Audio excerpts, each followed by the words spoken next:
Topik pada malam ni kan saya kata agak berat, supaya kita fokus sebaik mungkin, insyaAllah, dan kita mendoakan bagi mereka yang menjaga anak-anak yang special ni.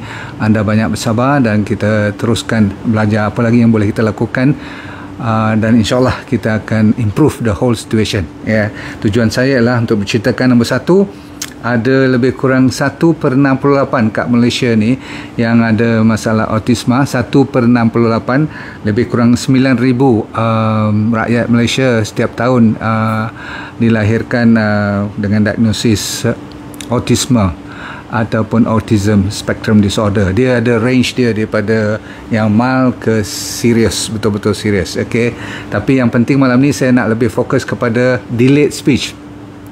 Sebab delayed speech ni dalam setahun dua pertama tu amat mustahak. Ramai orang mengatakan tak semestinya delayed speech akan terus pergi sampai autisma. Memang betul, tak semestinya. Tapi orang yang ada autism, kebanyakan daripada mereka ada permulaan ciri-ciri delayed speech. Ada setengah tu sampai delayed nak berjalan pun. Yang penting anda kena tahu, lelaki, budak lelaki 4 kali ganda lebih cepat, bukan lebih cepat, lebih banyaknya daripada wanita. So 4:1, boy is to girl. Itu genetically Tuhan dah jadikan lebih kurang, lelakinya lebih, dan seluruh dunia hampir 1% rakyat yang menghadapi masalah yang saya cerita ni. Lebih-lebih lagi di India, China, Nigeria, Pakistan dan Indonesia. Ni 5 negara yang top in the world yang ada masalah, terutama sekali yang kajian ni lebih kepada autism. Sebab delayed speech apabila dia improve selepas 2 tahun 3 tahun, dia hilang, di rekod-rekod ni mungkin tak dapat kita capai, ataupun tidak boleh kita dapat secara accurate. Baik, yang penting sekali antara 4 hingga 5 minggu pertama, sampai umur lebih kurang 2 bulan, berarti 1 hingga 2 bulan pertama, budak-budak ataupun anak cucu kita ni harusnya dah boleh react ataupun memberi respon kepada suara atau sound. Jadi yang paling mustahak, kalau you dengar child, orang panggil psychiatrist ataupun pediatrician, pakar kanak-kanak, selalu mereka, kalau you bawa anak-anak you atau cucu you ke sana, mereka mesti nak check pendengaran dahulu.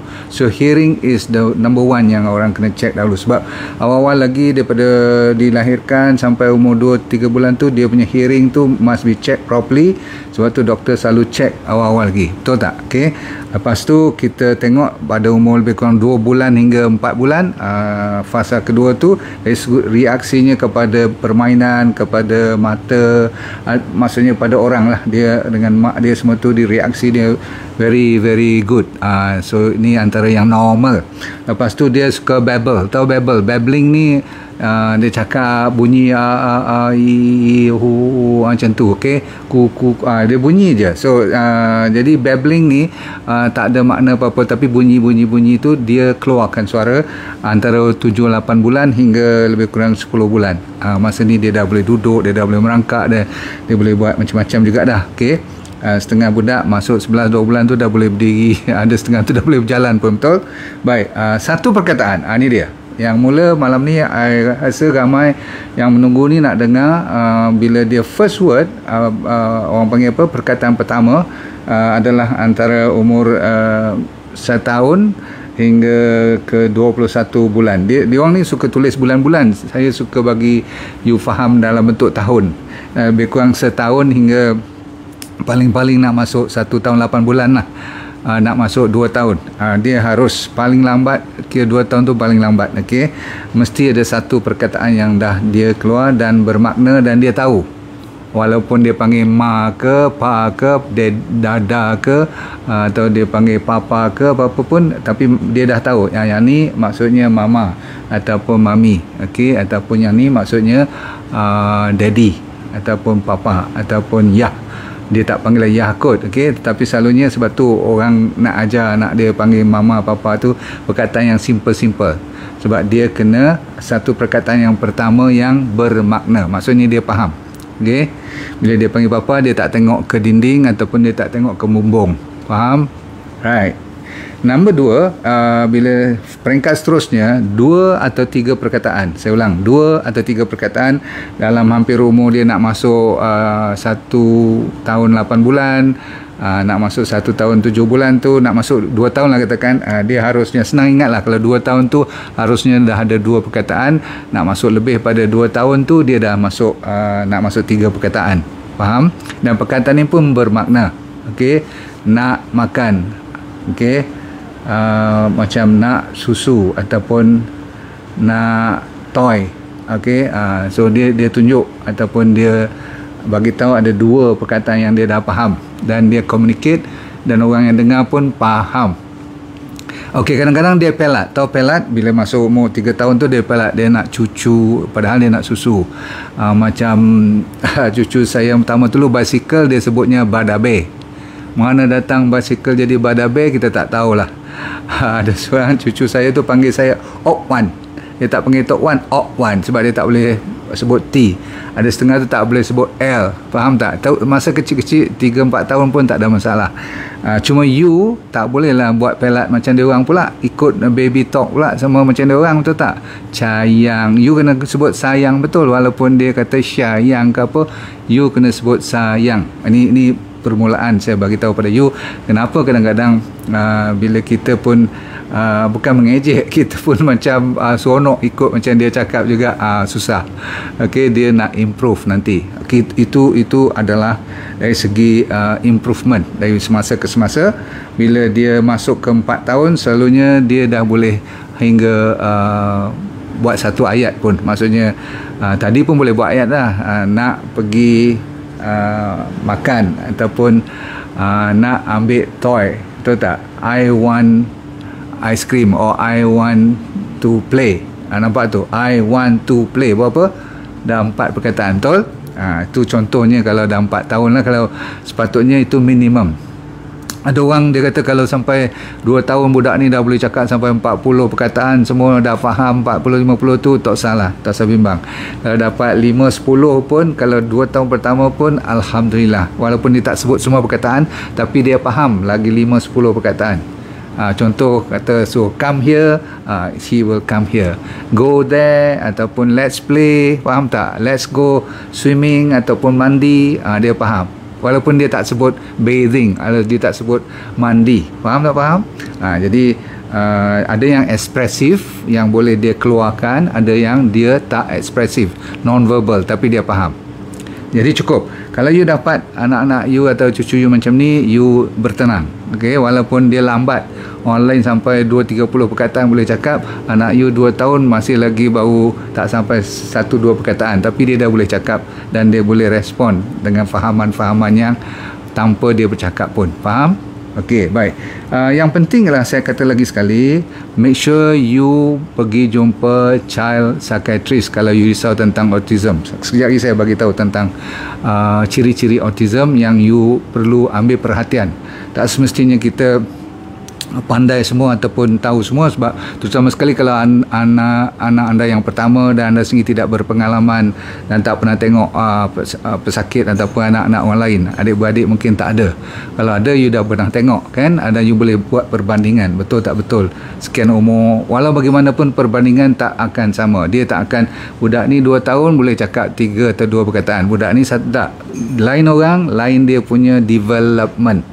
Sama juga dari segi dia punya keseriusannya dengan ringannya sakit ni, atau bukan sakit lah, ataupun orang panggil disorder ni kan, you kena faham setiap baby ni, setiap toddler ni, budak yang baru membesar ni, dia berbeza dengan yang seorang lagi, walaupun titlenya masih lagi sama. Katakan delayed speech, dia ni mungkin delayednya cuma baru 6 bulan delay, budak seorang lagi dah delay hampir dekat 2 tahun dah delay. Faham? Baik. So yang penting ialah budak-budak ni dia kena buat sesuatu yang saya akan cerita di ujung nanti. Cuma dia kena kita jumpakan dengan pakar yang cuma mereka saja yang boleh diagnose, mengatakan anak you ni autistik atau tidak. 2 yang diiktiraf, iaitu satu dipanggil child psychiatrist, satu lagi dipanggil child psychologist. mereka ni ataupun mungkin pediatrician lah. Ni pakar-pakar yang memang advance. Takat medical officer biasa ataupun doktor wellness macam saya, ataupun anda yang speech therapist, ataupun katakan occupational therapist yang jaga bahagian tangan, deria rasa, sensory, semua ni kan, bau, nampak semua tu, itu dia panggil occupational therapist yang lebih kurang kena buat. Kalau game dengan budak-budak ni, mereka lebih kepada physical touch, smell, nampak, dengar, semua tu, faham? Tapi yang boleh buat diagnosis, saya kata siapa tadi, yang boleh bagi kad untuk special anak-anak katakan terpaksa masuk buat sementara waktu ke sekolah yang special adalah by child psychiatrist ataupun child psychologist. Saya tak pasti sama ada pediatrician boleh bagi diagnosis. Saya rasa patut dia orang boleh lah kan. Sebab ni very specialized. So you kena tengok. Lagi sekali saya ingatkan, kalau dah sampai 1 tahun 6 bulan, 1 tahun 8 bulan, dia seharusnya dah ada satu perkataan yang bermakna dan dia faham dan orang yang dengar pun faham. Boleh tak boleh? Kalau lebih daripada 2 tahun, dia satu perkataan pun tak tak ada ucapan langsung, tak ada pertuturan langsung, itu diiktiraf sebagai dah delayed speech disorder. Okey, dan boleh tak kita bantu? InsyaAllah kita dengar malam ni apa lagi kita boleh buat. So tadi saya dah kata kena jumpa doktor dulu, kena jumpa pakar buat dia punya diagnosis yang betul. Dan selalunya bagi mereka yang was-was kat rumah pun kena orang kata apa, ambil keprihatinan yang was-was tu lebih kepada bukan kata lebih teruk, tetapi lebih baik you sangkakan apa jadi kalau I tak pergi check, macam tu, supaya you jangan ambil enteng. Sebab apa? Kes-kes yang saya cerita malam ni, kalau dibolehkan awal kita buat dia punya terapi, kalau perlu terapi lebih bagus. Itu maksud saya. Tak perlu sampai umur dia dah 4-5 tahun baru nak dapat tahu. Mungkin kita sibuk bekerja, tinggalkan dia kat rumah, tidak ada stimulasi, tidak ada rangsangan, lagi dahsyat. Terutama sekali baby yang delayed speech. Kalau delayed speech is much easier than autism. Faham?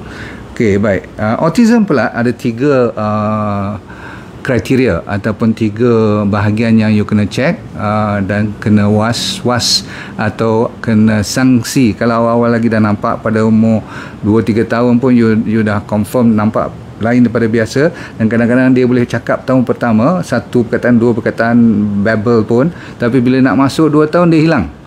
Dia tak mau cakap langsung, dia dah mula macam senyap.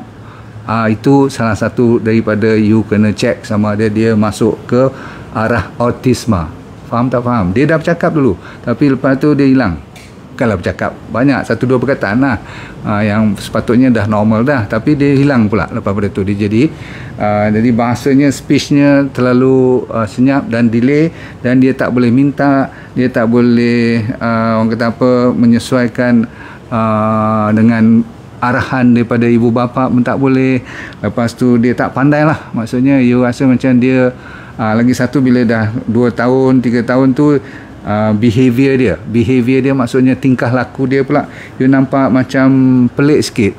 Dari sudut dia suka benda yang berputar, benda yang berpusing, dia suka tengok kipas, dia suka pusing kawasan meja-meja yang dia main selalu tu. You tak boleh stop dia. Kalau you stop dia, dia jadi tantrum. Tahu tantrum tak? Apa yang dia nak buat, dia akan buat berkali-kali dan you tak boleh kacau dia. Kalau dia suka susun barang tu kat situ, dah masuk 3-4 tahun lagi pandai dia susun, tapi kepandaiannya tu terlalu rigid. Dia tak boleh tukar tempat mana dah. Kalau you tukar, siap. Dia nak tempat tu sahaja. Dan dia suka kadang-kadang tangannya tu flapping. Dia panggil flapping. Dan kadang-kadang dia macam tampar sikit badan dia. Tapi tu tak apa lagi. Tapi sehingga kan kalau dah mencederakan diri, dia orang panggil head banging. Head banging tu kadang-kadang dia hang dengan tangan, dia pukul dengan tangan dia. Tapi kadang-kadang takutnya dia pukul kat dinding ke, dia kat sofa ke, ataupun kat lantai ke. Ini yang kalau membahayakan diri dan membahayakan orang lain juga. Kadang-kadang ada adik atau ada abang tendang-tendang semua tu. Yang tu you kena ambil perhatian yang lebih ke arah autisma. Faham? Sebab kalau delayed speech saja, dia lebih khas kepada delayed speech. Disebabkan dia delayed speech, kadang-kadang dia pun jadi tantrum juga sebab dia tak boleh express.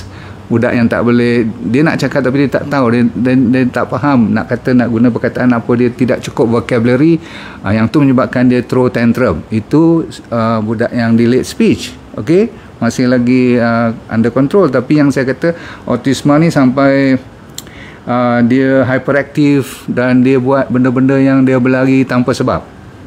Budak-budak suka main, tapi kalau autisma ni dia main tanpa sebab. You heran kenapa dia lari ke sana, lari sini, lari sana ke sini. Bahayanya takut nanti dia pergi dekat swimming pool dan sebagainya. Jadi you sentiasa nak kena jaga dia. Faham?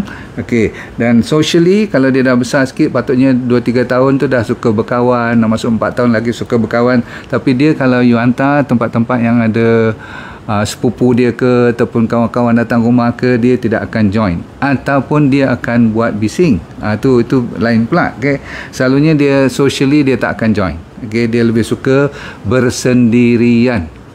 Sebab itulah kalau saya kata kat sini, mak bapak yang tak ada masa nak jaga baby ni amat menyusahkan lagi baby ni improve. Sebab jawapan saya, dia boleh improve. Sebab tu saya cerita ni untuk memperbaiki keadaan sehingga kan dia, tujuan akhir-akhirnya ialah mereka ni harus independent. Maksudnya tidak bergantungan kepada orang, terutama sekali dari segi toilet train, dari segi makan minum, pakai baju. Faham tak faham? Okey, supaya dia tidak bergantungan kepada sesiapa. Maksudnya sehinggakan orang jaga budak-budak ni sampai dia boleh pergi kedai sendiri, balik ke rumah sendiri, tak hilang. Itu antara yang tujuan resmi. Awal-awal lagi kena fikir ke arah kebebasan dia. Untuk memang ramai orang yang autism, kalau takat speech delay tu, kalau dah improve besok dia jadi normal balik, not an issue. Faham? Tapi kalau dah sampai dewasa 7-8 tahun, dah masuk sekolah, baru kita nak kejar-kejar, masih boleh. Cuma nanti prosesnya tu agak lebih, orang kata apa, lebih perlukan kesabaran. Kalau dibandingkan kalau bawah pada 5 tahun, you dah jumpa semua ni. Baik, sebab itulah ibu bapa memainkan peranan yang penting, sebab semua rawatan, semua jenis terapi bermula daripada mana? Daripada rumah. Bukan di hospital ataupun di center-center yang boleh you bayar. Dia ada center-center yang bagi training, memang betul. You kena ambil dia punya protokol dia, cara-cara mereka mengajar. Tapi banyakkan buat di rumah sebab mereka memerlukan banyak repetition.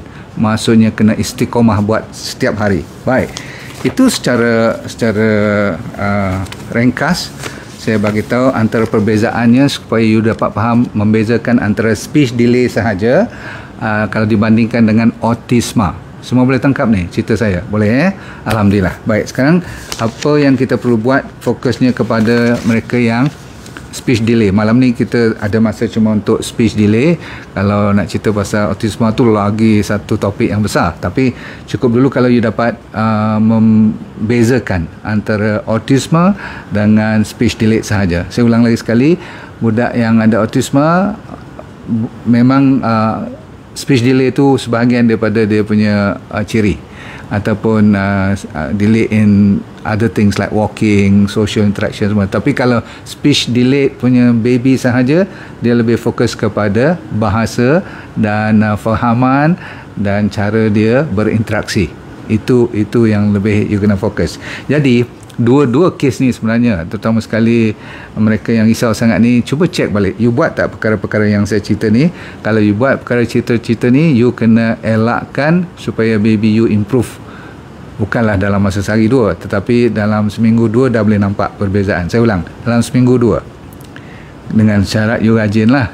Contoh, satu perkataan yang you nak dia hafal, budak yang speech delay tu, boleh secepat seminggu dia boleh tangkap. Kalau cerita ataupun benda tu dia boleh relate, dia boleh suka. Katakan dia suka main kereta, you cerita tentang kereta, so you keep on talking about cars, they will be happy about cars. So dia boleh tangkap cerita tu dalam masa tak sampai, dalam 3-4 hari dia boleh cakap pasal tayar. Sebab apa? Tayar tu ada kaitan dengan rolling, benda yang tu, dan dia suka kereta pula. You boleh cerita tentang color merah umpamanya, tapi still got to with the car. Contoh. Okey. Yang penting sekali ialah you tak boleh bagi dia gadget yang berbentuk seperti handphone. seperti game-game yang dia akan terpikat. Itu bukan salah dia, you yang bagi. Dan bila dia terpikat, memang dia akan diam dan dia akan khusyuk. Dia akan betul-betul fokus kepada benda tu saja. Dan kalau you lebih pada seminggu 2 dah biasakan dia dengan gadget, kalau you cuba tarik daripada dia, siap, you kena make sure tak ada kaca sebelah ke, tak ada bahan-bahan bahaya. Takut apa nanti? Takut dia throw tantrum, dia boleh baling tempat-tempat yang kaca ke, pukul ke, tumbuk ke, atau buat benda-benda yang kasar lah kan. So saya pernah tengok benda-benda macam ni, sebab tu saya risau. Terutama sekali klinik saya tu tingkat 4 kan. So saya bertingkap tu sampai ke lantai kan, dan diperbuat daripada gelas, masya-Allah. Kalau baby datang ni, saya selalu risau. Saya suruh mak atau bapa dia pegang betul-betul supaya kita boleh pendekkan cerita, you tak boleh bagi dia gadget. Sebab bila you dah bagi gadget seperti handphone atau iPad, you memang memulakan satu proses yang orang kata apa, merosakkan lagi cara kita nak improvekan baby you ni. Sebab apa? Dia dah terpikat kepada benda yang tak boleh buat apa-apa lagi dah. Sebab kalau lain pada tu dia dah tak minat, macam mana you nak rangsangkan dia untuk masuk ke environment, masuk ke social, jumpa kawan, tengok orang dan sebagainya. Faham? So no gadget, no TV, kecuali kalau terpaksa juga. Cakap lebih senang pada bikin. Sebab apa, ramai saya tengok untuk menenangkan hidup waktu nak rehat ibu dan bapa ni, pastinya kat kedai makan, betul tak? Macam mana kalau you tak bagi handphone kat dia? Elok je dia duduk kat ujung, mak kat sini, bapa kat sana, dia orang ketiga kat sini, tiga-tiga pakai handphone. Jadi walaupun saya bunyi macam Perli, tapi Perli ni di mana-mana saja berlaku. Untuk mereka yang tak ada anak bermasalah, is okay, buatlah apa pun. Tetapi kalau you nak cepatkan anak you pulih, improve, sebab itu pun memerlukan waktu berbulan-bulan kadang-kadang kan, bukanlah masa seminggu 2 pun. Kalau nak tukar dia punya karakter, maka please don't allow. Kalau nak stop dan dia mengajuk ke, dia tantrum ke, buatlah, tak apa, 2-3 hari lepas tu dia baik. Paling lambat pun orang kata seminggu dia akan terima. Budak-budak ni kalau you gantikan dengan barang mainan yang lebih okey, tapi tidak orang panggil addiktif, yang sampai dia tak mau lepas sampai nak tidur atas iPad pun, maka dia boleh improve. So itu nombor 1, tak boleh. Nombor 2, dari segi you punya pemakanan, cuba cek tengok anak-anak you dari kecil sampai sekarang tak improve lagi tu, adakah disebabkan dia tak cukup. Ada beberapa kajian yang mengatakan vitamin D tak ada ataupun tak cukup. You nanti kena discuss dengan doktor you lah mana nak ambil vitamin D untuk baby. Lepas tu untuk B9, folate, okey. Lepas tu bagi mereka yang selalu ada masalah tummy disebabkan makanan yang terlalu banyak sugar, okey, saya ulang, sugar dan refined carbohydrate. Tahu refined carbohydrate? Kan kita bagi kat baby kita dari kecil lagi, french fries, apa lagi yang dalam Pringles, dalam paket, roti, kerepek dan sebagainya, Masya Allah. Ada MSG. Jadi yang ni dulu kena dibetulkan. So, kalau tidak, you hantar kat kelas saja, tapi balik makanan yang sama. Bagi pula susu-susu yang saya selalu kata susu binatang ni jaga baik-baik. Okey, kalau susu biasa tak apa, santan is very good. Kalau bahan yang ada gluten, dia ni kena breastfed atau tidak, ataupun you bagi awal-awal lagi tak sampai 2 bulan, mak dah pergi kerja, tak ada lagi susu ibu, bagi susu tin. Tahu sangat-sangat lah apa dalam susu tin. Cuba cek benda-benda ni dahulu selama ni, okey? Sebab you sambilan saya tak payahlah nak ajar you hantar ke mana-mana, sebab you dah tahu nak kena pergi jumpa siapa. Saya dah cerita tadi kan, jumpa pakar, jumpa Association of Autism, atau cek dengan orang yang delayed speech punya. Ada tempat-tempat center dia. You google aja delayed speech center, nak test, you hantar kat tempat tu, memang dah ada. Tapi ramai orang tak cerita tentang ni tentang sugar, tentang protein yang ada, susu tadi yang ada casein, lepas tu yang bahan-bahan yang ada heavy metals, okey, seperti makanan-makanan yang dah dicampur dengan pengawet, pewarna dan sebagainya, banyak kan, coklat. Ingat tak, saya sebut brand nanti orang marah pula.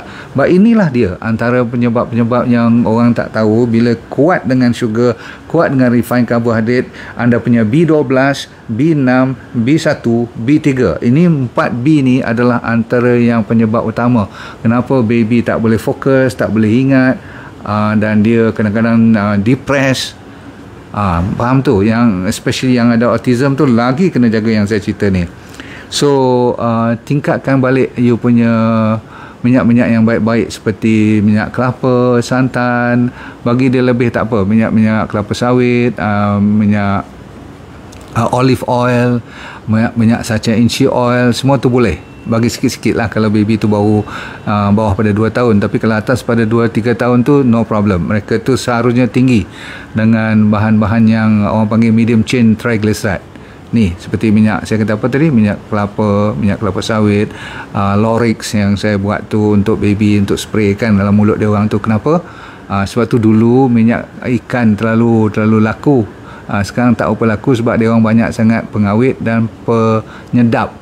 Tahu tak? So seterusnya apa yang you kena buat? Okey, kopi yang seterusnya ni, sebab red flag yang pertama ialah bila dia tak bercakap lebih daripada 2 tahun dah. Okey, sampai setahun 8 bulan tu orang kata you dah kena press the button dah. Alright. Yang penting ialah bila dah confirm dia ada delayed speech, apa yang you kena buat. Okey, saya bagi sedikit pandangan dan juga kajian yang telah dijalankan. Make sure dia punya hearing very good, lidah dia. Make sure sebab tu saya minta you check habis-habisan. Dia orang ada bahagian-bahagian lidah yang dia orang check, gaham, dentition, gigi dan sebagainya ni. Kalau sampai 2-3 tahun masih lagi ada isu-isu seperti tongue tied, okey, bawah lidah dia ada anak lidah dia tu, okey, mungkin terlalu ketat, dia tak boleh buka mulut, bukan tak boleh buka mulut, suara dia terganggu, dia pelat teruk sangat, so kena check. Dan setelah tu ialah you kena make sure cara you bercakap. Okey, ni dia. Nombor 1, eye contact kena all the time. Baby dengan mak atau dengan siapa yang jaga, bapa sekali tolong jangan tinggalkan mak seorang yang jaga je. Make sure mata dengan mata bertentang. Baby ni kalau you tengok dia tak suka tengok you dan tak mau langsung pandang you, dia lebih ke arah, saya kata apa, ke autisma. Okey. Nah, delayed speech, you kena orang kata sabar, dia orang lebih senang menerima arahan untuk tengok ke mata you all ni. Mata is very important. Kena kerap bercakap dengan orang, kalau boleh selagi dia buka mata, selagi you larat, berganti-ganti cakap dengan dia, dan cakap tu mestilah perlahan-lahan. Slow down sehinggakan kalau you nak ajar 1 perkataan, 2 perkataan untuk bulan ni, you kena pilih 1-2 perkataan ni dan diulang berkali-kali. Ada seorang dua dalam ni lah, dalam YouTube ni mengajar saya tengok dia kata kena buat 7 second rule. Tahu 7 second rule tak? Maksudnya 1 perkataan tu you pakai 7 saat. Contoh saya kata macam makan, ambil 3 vowel, katakan kapal terbang, itu panjang sangat, 1 perkataan cukup. Kereta, okey, kereta, itu baru 3 saat. You ambil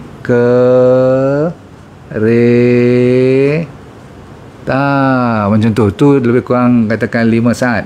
Tarik lagi, okey, ulang, okey, suruh dia ikut. Kalau tak mau ikut tak apa, you ulang, you kena positif yang dia akan ikut 1 hari nanti. Tu saya kata kadang-kadang tu sampai 3 minggu baru dia boleh kata padahal dia dah tengok mulut you, dia dah dengar suara, dia dah bertentang mata. Sabar, 7 saat punya rule setiap perkataan.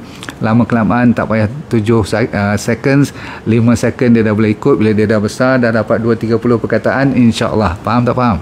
Okey. Ini kena banyak sabar dan buat sampai boleh. Okey, dan gunakan 1 bahasa dahulu.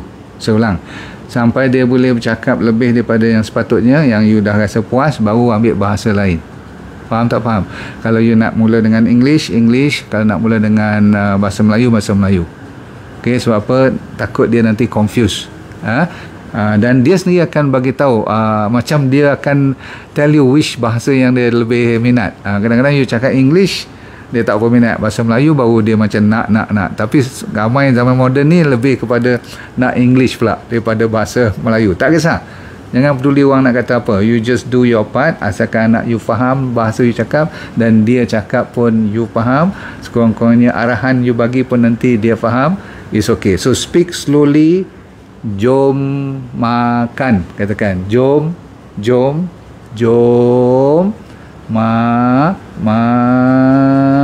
okey.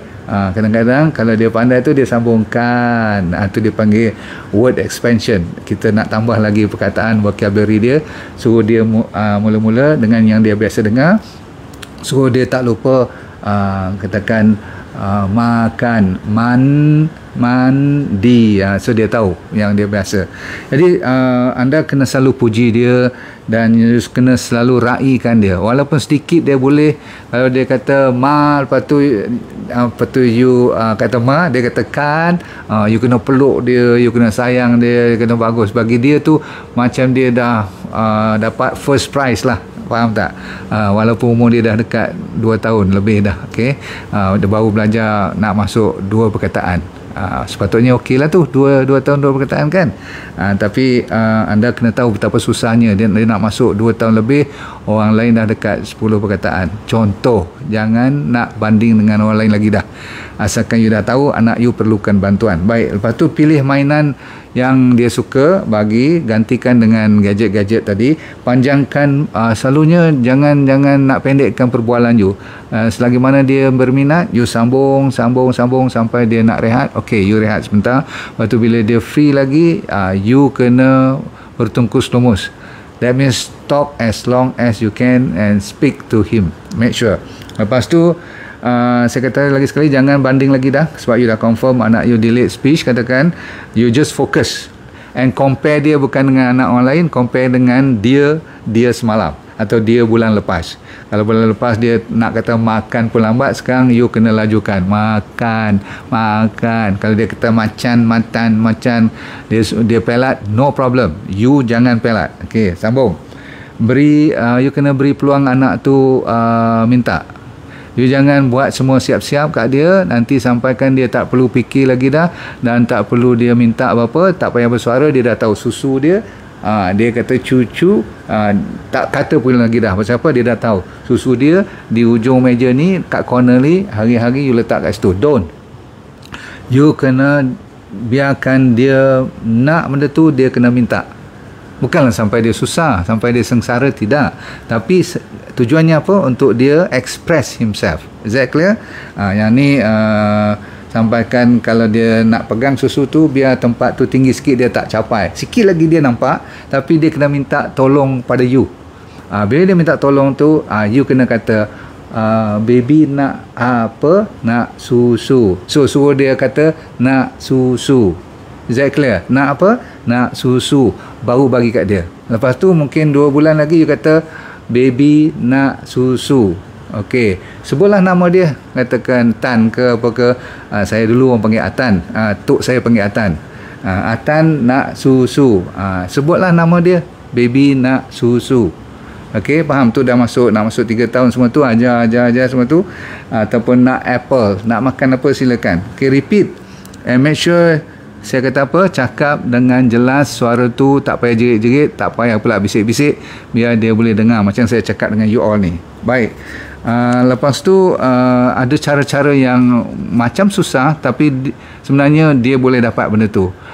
Selalu dalam dia nampak kotak-kotak yang plastik, katakan besar kan, tumbler ataupun macam Tupperware besar-besar, tapi boleh nampak terus, dia lut sinar, transparent tu, dia tahu ada kereta yang dia suka tadi, kereta merah tadi, ingat tak? Dia nak kereta tu, so dia nak sebut apa?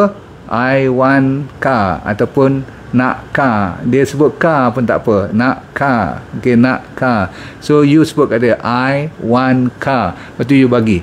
Lepas tu dia kena ambil dan dia buka sendiri. Lama-lama dia pandai buka kopek. Dia orang suka budak-budak ni pegang kopek tu, main ni. Okay. Maksudnya kadang-kadang dia pelingkup sekejap, lepas tu dia betulkan balik. Okay. So ajar dia bila dah boleh 2 perkataan, lepas dari semasa ke semasa tu you tambah lagi 1 perkataan. You faham lah, daripada 2 perkataan jadi 3 perkataan. Okey, jadi semua ni you akan dapat protokol ni daripada mana-mana punya apa tu, you Google pun dapat sebenarnya. Tapi kalau kat center protokol-protokol tu ni dah siap semua ni. Mereka ada dia punya step by step, daripada yang tak boleh cakap langsung sampai boleh bercakap sikit sampai boleh bercakap banyak. Itu tujuan. Dan selalunya pakai gambar dan pakai game. Dia orang suka game, permainan, dan mereka suka sensory ni, pegang, kalau boleh plasticine. Kan dia orang baby ni suka main Lego, okey, patung-patung, maksudnya ni lah, toy dan sebagainya boleh, pasir pun boleh, cat pun boleh, maksudnya painting, kan, yang safe tu lah. So, dan selalu saya kata apa, beri hadiah kat dia orang. Dia orang suka hadiah, tak payah besar-besar. Dan jangan hadiahkan coklat. Jangan hadiahkan benda yang bergula, salah besar. Okey, kalau dia suka apple, hadiahkan apple kalau boleh lah. Kalau dia suka, kalau tidak dia suka barang-barang mainan, belilah kecil-kecil ke, make sure it's safe, bagi hadiah kat dia orang. Alright, dan kita habiskan 3 lagi step sebagai contoh, banyak lagi, tapi dah cukup waktu saya cerita pada anda sekalian. Tadi saya kata minta sambung ayat, saya dah ceritakan. Make sure dia sambung, dia isikan tempat kosong lah. Macam apa? Jom mandi, mari makan, okey, main kereta. So dia yang kata ta, ataupun kita kata ke, dia kata kereta. Dia start balik, dia pun sambung. Ini bagus. Okey. Ada kes-kes yang you kena urut langit-langit dia. Atas ni ada setengah orang mengatakan kalau you stimulate langit-langit tu, dia boleh cepat lagi berbicara. Ni ada sains dia jugalah. Dan ujung-ujung sekali, apa you buat pun, you jangan nak masuk ke dunia you. Jangan anggap you tu semua betul. You kena anggapkan dia yang betul. Maksudnya kalau dia suka kereta, you masuk cerita kereta. Okay, all cars, biar dia main kereta dahulu, biar dia suka tu. Lepas tu you tukar ke lori ke, tukar ke aeroplane pula, cerita. Dan bila you keluar, sebabkan dia suka kereta, bila masuk kereta je, kalau suami you drive, you duduk belakang dengan dia, supaya you boleh stimulate dia, biar dia berdiri kat belakang, tengok kat cermin belakang tu, glass window tu, suruh tunjuk, ni car, ni merah, ni hijau. So you dah introduce colour, tapi colour yang atas kereta juga. Faham tak faham? Okey, cukup dulu pada malam ni. Itu sebagai contoh-contoh macam mana you kena pay attention to your children. Saya selalu mengatakan kalau baby tu teruk sangat sampai tak bercakap langsung, sampai 0, kosong langsung, one of you may have to quit your job for a while, sampaikan dia boleh improve balik. Selalu saya kata, ataupun ambil no pay leave, supaya mereka dapat diberi fokus tanpa berbelah bagi. Di overseas memang ada special school dan special privilege dia bagi kepada parent, sehingga mereka tu macam dijanjikan, insyaAllah kalau tidak ada yang rosak kepala dia, tidak ada epilepsi, tidak ada ni lah trauma ke apa, selalunya mereka ni boleh berdikari secepat mungkin, insyaAllah. Tuan-tuan sekalian, saya mendoakan anda semua banyak bersabar. Minta maaf saya ambil masa sikit pada malam ni, sebab saya dah kata topik pada malam ini agak memerlukan waktu yang sebenarnya tak cukup ni. Selama ni dia perlukan 1-2 jam sekali discuss, baru you dapat ambil nota yang baik. Tapi saya cadangkan you jumpa di center-center yang khas. Setiap state ada dia punya association dia, dia punya support group dia, pakar-pakar yang tahu kat mana nak hantar baby tu untuk dibuat assessment dan ditest betul-betul kan, daripada pendengaran, tengok apa stage dia semua, baru kita bagi pembetulan yang orang panggil apa, berstructured. Dan setiap baby, saya ulang lagi sekali, tidak sama dengan baby yang satu lagi. Apapun, jangan putus asa, masih ada peluang ramai yang sekarang menjadi orang yang dah ternama, ataupun saya tak boleh sebut nama-nama mereka mungkin, tapi you tahu kan, setengah-setengah tu yang memang genius betul pun, mereka asal usul dulu tak boleh baca sampai 3-4 tahun, okey, tak boleh bercakap, ada yang disleksia, faham tak? Tapi ramai kawan saya yang jadi doktor pun dah. Jangan main-main. Okey, saya mendoakan anda semua sihat walafiat. Semoga anak anda dan cucu anda semua tu dapat manfaat daripada sedikit perkongsian malam ni. Saya ulang lagi sekali, jangan putus asa, boleh? Saya faham yang bawa beban ni lebih berat daripada yang melihat ataupun mendengar saja. Saya faham. Apapun dunia anda, saya doakan bahagia juga dan akhirnya kita ke syurga insyaAllah. Okay, let go, feel good all the time and be strong. Assalamualaikum warahmatullahi wabarakatuh. Bye.